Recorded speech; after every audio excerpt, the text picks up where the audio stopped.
What's going on YouTube? It's your boy Amhara coming in once again, and this time we're going to talk about the Amhara people of Ethiopia. Now, they're definitely not the only group in Ethiopia, obviously, so I'll be talking about the other ethnic groups as well. But right now, we're going to focus on the Amhara people. And the Amhara people are currently one of the dominant groups in Ethiopia, and they're also one of the two largest ethnic groups. The first largest being obviously the Oromo people, who I've also been keeping an eye on as well, and as I stated, we'll talk about in later coming videos. So, the Amhara people speak a language called Amharic, which is a Semitic language. Semitic meaning that the language is related to other languages like Hebrew, Arabic, Aramaic, and things of that nature. And the language is actually a descendant of Ge'ez, which was the dominant language spoken in the Aksumite Ethiopian Empire, which I'll talk about later on.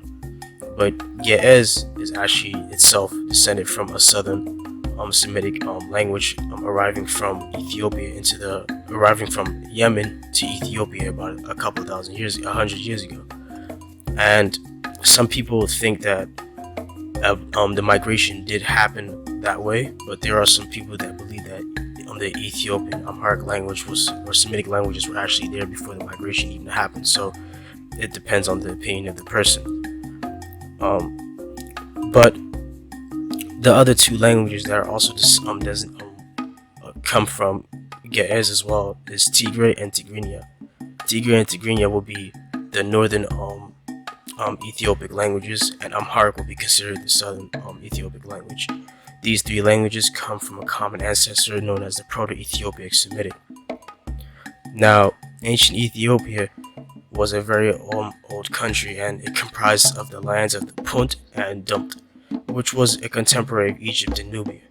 Not much is known about these countries, Dumt and Punt, but one thing for sure is after the spread of Christianity, years later, the king of Ethiopia, King Ezana of Ethiopia, had converted to Christianity via Assyrian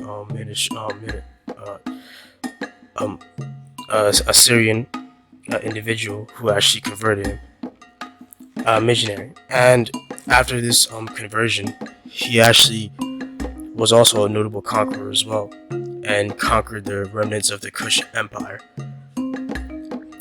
which actually hadn't been conquered by any foreign country, whether it be the Persians or the Romans, only conquered by native African peoples, which shows you how strong Kush was at the time. But unfortunately, its power had waned, and accounts vary as to why. Some people say maybe like they lost trade, maybe they lost their grazing lands, but all is known is that most likely there was not even a monarchy left when the Ethiopians came in and invaded.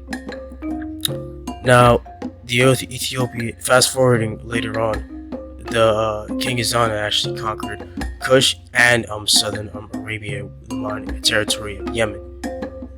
And fast forward even after that, the king, the modern day king of Ethiopia, King Menelik II, defeated a joint Egyptian-Ottoman force that was backed by American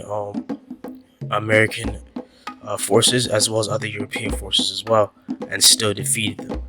He also defeated an Italian invasion meant to conquer Ethiopia, and the reason why that happened was because there was a loss in translation in one of the treaties that is, as far as Menelik was concerned, he put in the treaty, you can do whatever you want with Eritrea, it's not mine. The Italians translate that to Ethiopia is a protectorate of us, and he's like, that's not the treaty I signed. As far as I'm concerned, if we're being 100% honest, I feel like the Italians low-key kind of wrote that in on purpose, if we're considering the time period, but who knows. And after the war, Menelik won, the treaty was